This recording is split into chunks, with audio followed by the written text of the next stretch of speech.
Deep beneath the ocean's surface, submarines have reported a chilling mystery and unexplained hum.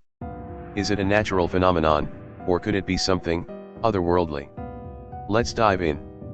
This strange underwater noise, often described as a low-frequency hum, was first detected in the 1950s by naval submarines. It's consistent, rhythmic, and baffling. Scientists initially thought it came from marine life, like whales or fish migrations.